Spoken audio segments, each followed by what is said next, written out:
This is StratNews Global. I'm Amitabh Revi. The more things change, the more they stay the same. Is that the case for Afghanistan as well? If you look back to the late 1980s and 90s when the Soviet Union, the then Soviet Union, withdrew and the US is now withdrawing. That's the topic on Gist.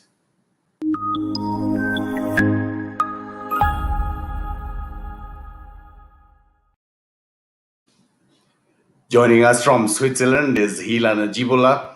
She's a peace researcher, an author, and a humanitarian worker with over a decade of experience in both Europe and Asia, and is, of course, the eldest of three daughters of former Afghan President Najibullah.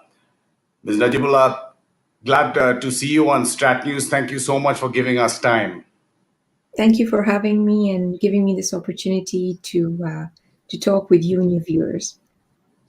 It's completely our pleasure. Before we start getting your views, I just want to play out what the Pentagon press secretary said when he was asked about U.S. military mission and its withdrawal. The USS Eisenhower carrier battle group is in the Persian Gulf. 4 B-52s have been sent there. But this actually was a question that is crucial because it was asked on support for the Afghan National Security Defense Forces, and in particular, the Air Force, which the Afghan forces need in great measure in their fight against the Taliban and other terrorist forces. This is what the Pentagon press secretary had to say in his briefing. One quick follow-up. Would this include operational support? In other words, to help them, for example, to conduct airstrikes with information, intelligence, or any kind of technical advice? No, Bob, that's not the nature of support to Afghan security forces. As I think you heard General Miller say over the weekend when he spoke to reporters, that the Afghan National Defense and Security Forces must be ready to assume the responsibility to defend their citizens and their country. Our support to the Afghan forces will be primarily financially based, and certainly, again, we're looking at how we can continue to support in a responsible way some of their contractual requirements for things like aviation maintenance. Mr. Najibullah, parallels that you see from a very dark time in Afghanistan's history, 1992 to 96, and now the Soviet Union had withdrawn, then there was support coming for a few years when your father continued to be the president. There are parallels, though, of course, Afghanistan has changed like it's nothing like what it was when the Taliban took over, right? So there are two sides to a coin.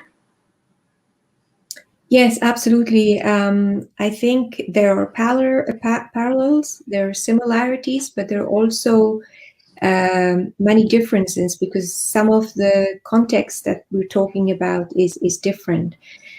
I think one could say that what is similar is the fact that you had the Soviet troops in Afghanistan for 10 years. In this case, the US troops for almost 20 years. The fact of the matter that after 6 years of Soviet troops being in Afghanistan and being involved in the war, the policy of perestroika and new leadership in the Soviet Union tried to put an end to what they called themselves their bleeding wound, which was the war in Afghanistan. And for that, they needed allies, and PDP, the party, the Democratic Party, People's Party of Afghanistan, where there were groups of Afghans in the party that believed in having a whole-hearted, governed and sovereign country, and hopefully a neutral one too, towards which they worked. And my father was a part of this group of people that encouraged the Soviet troops to leave and agreed with that policy. Now, The other thing which also is similar is the fact that the notion of national reconciliation policy, because although perestroika triggered the national reconciliation policy in Afghanistan that was adopted by the Afghan government of Dr. Najibullah, the current peace process, however, is pretty much an outsider process or a mechanism. Also, what is really interesting in terms of the differences is the fact that the mechanism that was there for the peace was pretty much run by the Afghan government, and it did its best to bring people together under this umbrella of national reconciliation policy. It also brought together non-party members that were not necessarily a part of the PDPA or Hizb ut-Watan later on, whereas today the national consensus remains an issue amongst the Afghans, and the regional players are again similar in the sense that the roles certain countries in the region have not changed in the case of Afghanistan. So these are some of the similarities in differences in terms of... You're mentioning the national reconciliation policy, and now you did your master's thesis on that, and you're an author of a book to look at the similarities. But just taking you back down memory lane, I understand it'll be extremely painful for you even now, but could you run us through when was, say, the last time you spoke to then President Najibullah, your father? I think it was probably hours before what happened to him, and you were still in school, right, in Delhi that time? Yes, so I met my father last when it was end of 91, beginning of 92, I don't remember. I think it was end of 91. We had finished our schools because in Afghanistan, being a poor country, we always had our holidays not in the summer, but in the winter. And my father had decided that we would go to India to learn English during our winter holidays. So my sisters and my grandma came to India to learn English without not knowing that we won't go back. So that was the last time that I met my father. And the last time I spoke to my father was the evening before he and my uncle were killed by the Taliban. Yeah, as you called him then. There's a very interesting letter that we fished out from the United Nations archive, written from then Secretary General Boutros Ghali to President I beg your pardon, Rabbani, asking about your father's whereabouts. And what's also interesting is that it's signed off by Chinmay Garekhan, a seasoned ex-Indian diplomat. At that time, he was the special advisor to the Secretary General, but very murky details of what happened then. We just play out some pictures also from both your and one of your sister Moska's Twitter handles about you, your family, your father. How long did it take, and how did you manage to, or have you managed to forgive in terms of what happened to your father and Kaka Amitabh? Look, I think the issue, before I get to the forgiveness part, I would like to highlight another point, which is extremely important. The fact that when my father ended up in the UN compound, the whole process of peacemaking or national reconciliation policy was to take effect in the sense that it was agreed upon that there needs to be an interim government in charge, not run by the so-called Mujahideen or PDPA members or Watan Party members, but non-governmental or neutral bureaucrats of the past that usually worked with King Zarsha. So this was all agreed upon. This was all under the umbrella of the UN 5-point peace plan, which was signed by the UN Security Council or agreed by the UN Security Council in 1990. Now, what happens at that juncture, that he ends up in the UN and gets stuck there for 4.5 years, is the time that very difficult times for us, because we were in India, and even though we continued going to school and all, it was a constant sort of anxiousness and sort of worry that what's going to happen tomorrow? We're going to get up? Is he going to arrive? Is he going to be dead? Or then there were times that we were not in touch with him, also because of the fighting in Afghanistan during the civil war. And at that point of time, like the letter of Ambassador Gary Khan, my mother reached out to the Clinton administration and also to the UN, but we didn't get any responses. And once Petros Gali did write to my mother about it, that we're doing our best. So that the efforts there were sort of left very sort of up in the air, so to say, in terms of him coming out of Afghanistan. And then coming to the whole notion of the forgiveness, for me, when it happened, I was in Delhi. I was in the morning. I remember, actually even at night, I had my mock exams. And my uncle's wife woke me up at 1 o'clock. And in the morning, I had my mock exam, and I had to go to school, but I had to sit the whole night and translate from BBC what we were saying. And we tried to get in touch with the UN in Peshawar, in Islamabad, with friends to see what's happening, but we're not getting clear.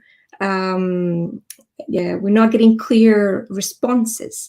And when the event happened, I think what happens when you lose a loved one in that kind of violent way, you are in a situation of shock and you're frozen. It took me 12 years to be able to talk about this and to be able to write about it, to be able to face it with my whole body and soul. So forgiveness is a process, and I allowed myself to go through that process. This doesn't mean that I will forget. This doesn't mean I will not ask for an investigation, just the way my mom had asked last year from the UN and the Afghan government that this issue must be investigated because he was in the UN compound. Me forgiving people that killed him doesn't have to do anything with me asking for justice or for peace in my country. So this is something that I would like to say. I had to forgive because I didn't want to live with hate. And I also realized that me wanting justice in the sense of wanting hanging Taliban or them to have a punitive justice would not bring back my father. So what's the point of it? And that was a process by itself. It wasn't an overnight thing. So I went through my journey, so to say. Yeah, Journey, I do remember, I think it was you or one of your sisters who wrote that poem about your father, very poignant. But yeah, when you talk about regional players and things that haven't changed, one thing that hasn't changed is the Taliban and Pakistan. Now, a comment that is coming from one of our viewers, Hemant Juneja, who says Pakistan is the hub of global terrorism. Then to state that they should be careful of Al-Qaeda and ISIS or ISIS, Khorasan seems like a red herring. Anyway, that's a larger thing. But in terms of how important Pakistan is for peace in Afghanistan and how the crux of the issue has never been tackled, whether it was when the US military had up to, over 100,000 troops in Afghanistan. You're right that the crux of issues was never addressed.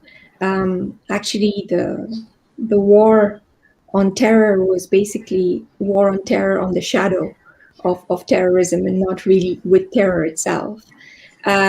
So I think it's, if I may bear with me, take a few more moments. Absolutely. To say that the role of Pakistan in empowering or emboldening militancy or insurgency in Afghanistan was not an act of Cold of War. It started way before, during Daoud Khan's time, President Daoud Khan's time. And this, of course, the Cold War give them an opportunity to have this as a strategic policy and endorse it together with the support of the United States. I mean, I'm glad that when my father used to say that, then he was called so like communist and it was a part of the propaganda. But now we've got policymakers, researchers, historians who actually state facts that that was the case. Now, so that was the issue of the Cold War. And then you have the war on terror. The war on terror, again, starts with a terrorist attack. The US comes to Afghanistan, but the country that harbored the terrorist, or the country that basically emboldened the militancy, jihadi militancy, was asked to ally and play this sort of same old game. And unless and until that doesn't change, I think our region will suffer from the problems that we've been having, not only Afghanistan, India, but the whole region. And my father used to say this, that the fire that Pakistan is creating will eventually engulf itself. And today we see the Taliban in Waziristan, the Taliban in Islamabad, and all these areas, with the terrorist movements that they have as well in Pakistan. So the point that I would like to highlight here, that if we want peace in Afghanistan, this is also an opportunity for Pakistan to change its policy and strategy. And I remember being in India with the then foreign minister of Pakistan, Mr. Sheikh, what was his name? I forget his name. But I remember asking him this, that, how long will these policies continue? I mean, you had a similar issue during, Benazir Bhutto, before that, Ziaul Haq, and now again during President Musharraf. Like, how long is this going to go on? Like, I have basically lived 40 years of my life in war. And he actually very wisely said something that I cherish, and I've kept it with me. He said, unless and until we don't have a class of people in our establishment that changes their ideas of how to approach their foreign policy. And the question is, has that moment arrived? Yeah. I mean, just before I take off from your last point, I just want to share with you some of our viewer comments. Here is one from Harsh Behere, who says, ma'am, arguably your father's era was the best era in Indo-Afghan relations. Another one from Ahmed Singh says, your father was a remarkable man. I'm sure he would be proud of you. And Matara, a regular viewer, who says, let's try and get that on, yeah. Ms. Najibullah, sorry, just give me a second. Speaks very poignantly, and it's very sad that a family had to go through such tragedy. Just going back to what you were saying, has Pakistan changed? Will Pakistan change? What will make Pakistan change? Do you think, or do you believe some of the analysts say that the US withdrawal, ironically, will not give Islamabad the leverage or the ability to hold the Americans hostage, and hence it can be put under more pressure Do you buy that argument at all for a push to change Pakistan? Sorry, I didn't get it. To push Pakistan, that the withdrawal will push Pakistan to change? Because now Pakistan does not have a handle over the US, since there are no foreign troops, there will be no foreign troops in Afghanistan. Does that give the Americans more leverage to pressurize Pakistan to act against terrorism? Well, if anything, the US had 20 years to be able to address the issue of terrorism, in the region. But I think, as I said before, they fought with the shadow of terrorism, but not necessarily address the core issues. So I don't know how this approach would, benefit Afghanistan in the long run, or pressure Pakistan, because for me, it was just very obvious that when the negotiations in Doha between the delegation of Afghanistan and Taliban ended, the Talibs went back to Pakistan, and there Mullah Brother met with soldiers and actually, encouraged them to be ready for fighting. So, a part of the negotiations, if you really want peace in a country, and if you want to set up a mechanism that's trustworthy for the people of that country, then issues such as ceasefire, issues such as transparency of how you talk to different stakeholders, issue of the fact that everybody could be included in the process, the people, the government, the Taliban, was all not taken very seriously, and the government was sidelined completely. So considering all this, how do you put pressure on Pakistan to deliver? I don't buy that argument at all. The government was sidelined. The Afghan government, the Taliban has got all that it's wanted so far. It's pushing for their leaders to be pulled off the sanctions list, 7,000 more prisoners. That's all in the future. But they are holding back. The attacks are continuing, like you're saying. Forget ceasefire. There's no reduction of violence. The Americans are leaving. The foreign troops are leaving. The Taliban have not fulfilled any of the 4 pillars of conditionalities that Ambassador Khalilzad initially imposed. Nothing is final till everything is final. So are they just waiting it out? I think I must, at least according to me, to just say a few points about Doha Agreement. The Doha Agreement is not a peace process, right? It's an agreement between third stakeholder in the Afghan conflict and the Taliban, where the government of Afghanistan was completely sidelined. And here again, it's they have reached certain agreements, and there are secret annexes that the Afghans don't know about. And this is where the worry and the concerns of the common Afghan comes to the picture, where they're saying, okay, what are we supposed to trust? And what do we know what our future will entail?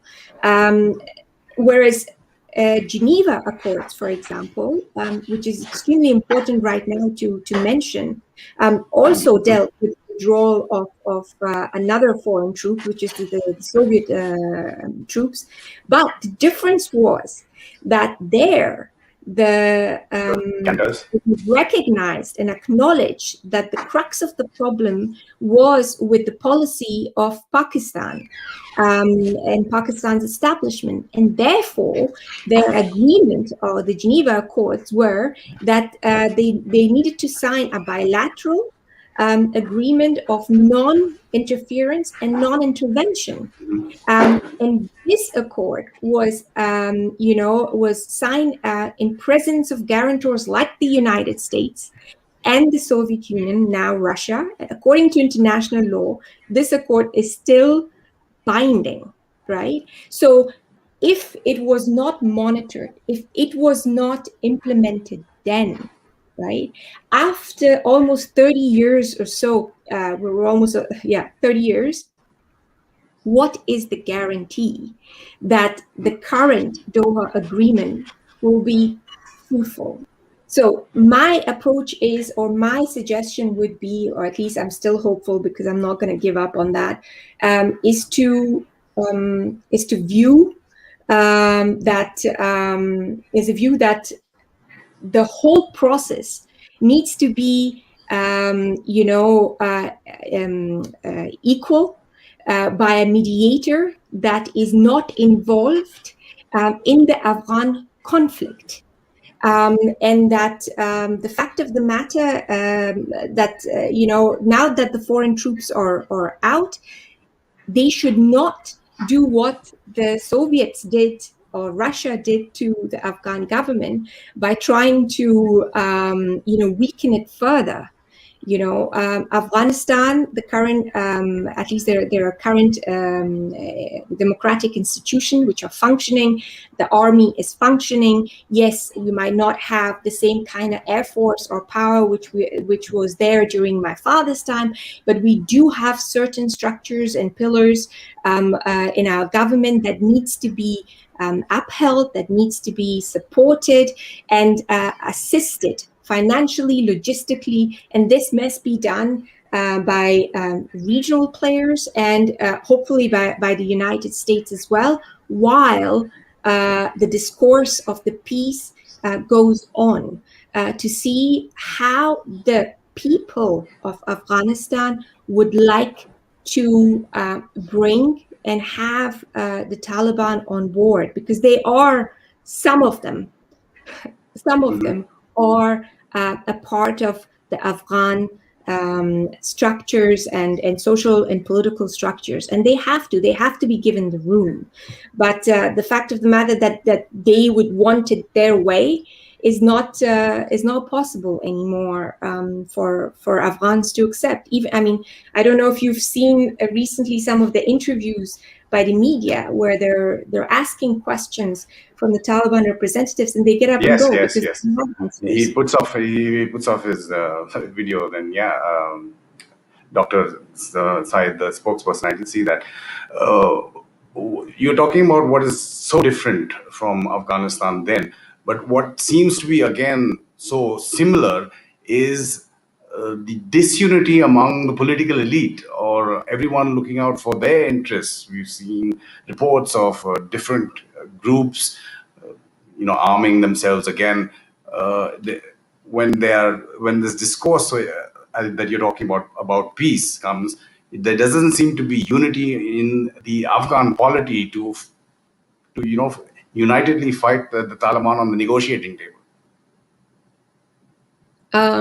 It has been so, because I think, unfortunately, the current political class in Afghanistan has been only sort of endorsing their own interests, unfortunately. But my hope as an Afghan is the fact that they've been fighting for their survival all these years. And if unity is in their survival, right? If unity is a factor for their survival, and if they are aware of that, then perhaps they will take this opportunity to unite, because they didn't do that mistake when my father called upon them. And if they have understood their past mistakes, they will take the opportunity now to unite for the sake of the future generations. If not, then unfortunately they have no room to complain about what's happening either. Then, Najibullah, just your thoughts. I'm just going to take another question from one of viewers, Fani Dheeraj, which dovetails into what I wanted to ask you also. From your perspective, what 3 areas where India can engage in Afghanistan to supplement the troop withdrawal, or if you'd like to talk about India's role currently in the current context? I think India has played a very positive role since the fall of the Taliban regime. And it is in a unique position because today in the UN, you have a very strong presence. You have good relationship with the United States. India has been very good friend for Afghanistan. That despite its challenges of Corona, it helped Afghanistan with the vaccines. So these are the things that Afghans won't forget. And I think what India can do is to support Afghanistan the way it has been doing since 2001, instead of the approach it took during the Civil War. So that's one thing. The other thing is that through the UN, what India can do is advocate and lobby with other regional and global players that countries that host terrorism, that sponsor insurgencies, must be held accountable. And this is something that India can do. And I think, and I hope that this friendship will continue to prosper. There are lots of comments and questions coming in, but running out of time. On a nicer note, on a more positive note, of course, like you're saying, you are really optimistic about the situation in Afghanistan. Your memories of India, your childhood here, your education, the family that came here, must have been some good memories, right? Yes, they're bitter and sweet. Good memories. I mean, I don't know where to start because I've had wonderful memories. I basically grew up in India, and I have lots of friends. I finished my school in India. So the memories are in abundance. I remember taking a bus trip with my sister from Himachal to Leh, or going to Tanjavur temples, or the God's country, Kerala, which I love very much. I visited Babaji's Gurdwara in Una, that supposedly the Bedis who also then Baba Bedi that went to Hajj and stopped in Afghanistan and brought Sikhism to Afghanistan. So there's so many linkages and beautiful memories of India in that sense. But more than memories, I think what I'm grateful by learning from living in your country was the fact that I came from a context where Muslims were killing Muslims, either under the name of jihad or communism. And yet I came to a country where I saw a Jain temple, a Gurudwara, a church, and a mosque next to each other. And they all got along very well. And it took me years to understand how. And that's something I cherish, learning from India, and I keep it with me, I think, for the rest of my life. Heela Najibullah, we absolutely appreciate your time, sharing your experiences on your country and, of course, your experiences in India. Thank you again for joining us on StratNews. Like you're saying, the linkages between India and Afghanistan, whatever changes, I don't think that would ever change. Thanks again for your time. Thank you. Have a wonderful day. And do stay safe. Thank you. Just a reminder to our viewers, if you do like videos like this one, you just have to click on the bell icon on our YouTube channel. You will get notified when we put up live videos or videos like this one on our channel. Do also log on to our website, StratNews Global, to help support our kind of journalism, and follow our social media handles on Twitter, Facebook, and Instagram for the latest news and analysis from an Indian perspective. This is The Gist on StratNews Global. I'm Amitabh, Revi.